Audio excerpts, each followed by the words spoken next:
کیا آپ نے کبھی یہ سنا ہے کہ شب برات وہ رات ہے جس میں اگلے سال کی موتیں، رزق اور قسمت کے فیصلے لکھے جاتے ہیں؟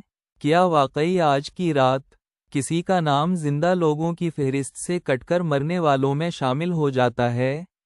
کیا آج کی رات کسی غریب کے لیے رزق کے دروازے کھلتے ہیں اور کسی امیر کے لیے تنگی لکھ دی جاتی ہے؟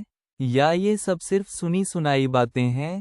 آج کی ویڈیو میں ہم جذبات سے نہیں بلکہ قرآن، حدیث اور علماء کی تحقیق کی روشنی میں شب برات کی حقیقت جانیں گے۔ تو ویڈیو آخر تک ضرور دیکھیں کیونکہ آج آپ کا عقیدہ درست ہونے والا ہے۔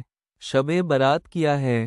شب برات یعنی شعبان کی 15ویں رات، یہ وہ رات ہے جس کے بارے میں برصغیر کے مسلمانوں میں خاص اہتمام پایا جاتا ہے۔ لوگ نفل پڑھتے ہیں، قبروں پر جاتے ہیں، حلوہ بناتے ہیں اور سب سے اہم بات یہ سمجھتے ہیں کہ اس رات تقدیر کے فیصلے ہوتے ہیں۔ لیکن سوال یہ ہے، کیا یہ بات قرآن و حدیث سے ثابت ہے؟ سب سے پہلے تقدیر کا بنیادی عقیدہ سمجھ لیں۔ اسلام میں ایمان کا ایک رکن ہے تقدیر پر ایمان۔ نبی کریم صلی اللہ علیہ وسلم نے فرمایا، اللہ تعالیٰ نے زمین و آسمان کو پیدا کرنے سے 50,000 سال پہلے تمام مخلوق کی تقدیر لکھ دی تھی، یعنی کون پیدا ہوگا، کون کب مرے گا، کس کو کتنا رزق ملے گا، کون امیر ہوگا، کون غریب، کس کی زندگی میں خوشی آئے گی یا آزمائش، یہ سب کچھ پہلے ہی لکھا جا چکا ہے۔ اس کو کہتے ہیں تقدیر ازلی، یعنی جو اللہ کے پاس لوح محفوظ میں موجود ہے اور یہ کبھی تبدیل نہیں ہوتی۔ پھر شب برات والی بات کہاں سے آئی؟ اب آتے ہیں اصل سوال کی طرف۔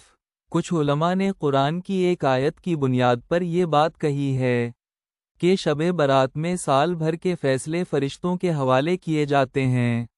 آیت ہے سورۃ الدخان، فِیَا یُفَرَّقُ کُلُّ أَمْرٍ حَکِیمٍ۔ اس رات ہر حکمت والا معاملہ بانٹ دیا جاتا ہے۔ کچھ سلف صالحین مثلاً حضرت عین کافر میم ہے اور بعض تابعین نے کہا کہ یہ آیت شب برات کے بارے میں ہے۔ ان کے مطابق اس رات موت کی فہرست، رزق کی تقسیم، مصیبتیں اور خوشحالیاں فرشتوں کے سپرد کی جاتی ہیں۔ لیکن یہاں ایک بہت اہم بات ہے، یعنی یہ انتظامی تقسیم ہے، نہ کہ نئی تقدیر لکھنا۔ کیا دعا تقدیر بدل سکتی ہے؟ یہاں ایک خوبصورت بات سمجھیں۔ تقدیر کی دو قسمیں بیان کی جاتی ہیں، ایک تقدیر مبرم جو نہیں بدلتی، دو تقدیر معلق جو دعا، صدقہ اور نیکی سے بدل سکتی ہے۔ نبی صلی اللہ علیہ وسلم نے فرمایا، دعا مصیبت کو ٹال دیتی ہے، یعنی فرشتوں کے صحیفوں میں جو لکھا ہے وہ بدل سکتا ہے، لیکن اللہ کو پہلے سے معلوم ہوتا ہے کہ میرا بندہ دعا کرے گا اور میں اس کی مصیبت ٹال دوں گا۔ کتنی پیاری بات ہے۔ شب برات کی اصل روح کیا ہے؟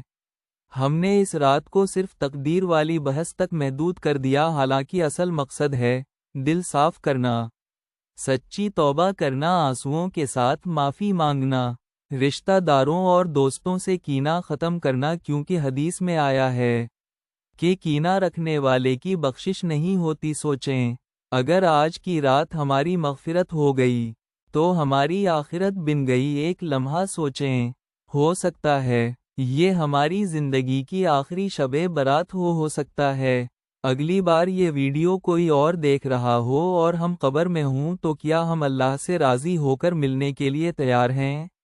آج رات کیا کریں؟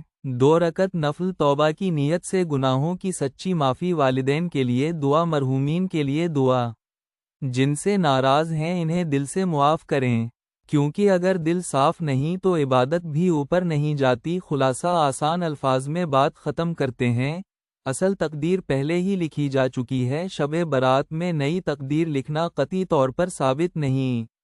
کچھ علماء سالانہ فیصلوں کی تقسیم کے قائل ہیں۔ جمہور کے نزدیک یہ کام شب قدر میں ہوتا ہے۔ شب برات کی سب سے بڑی حقیقت برابر مغفرت کی رات آج کی رات اللہ دروازے کھول دیتا ہے اور کہتا ہے کوئی معافی مانگنے والا، ہے کوئی توبہ کرنے والا، ہے کوئی مجھ سے مانگنے والا، تو خالی ہاتھ مت رہنا۔ اگر ویڈیو پسند آئی ہو تو لائک کریں، شیئر کریں تاکہ صحیح بات دوسروں تک پہنچے، اور چینل کو سبسکرائب کریں تاکہ ایسی ایمان تازہ کرنے والی ویڈیوز آپ تک پہنچتی رہیں۔ جزاکم اللہ خیرن۔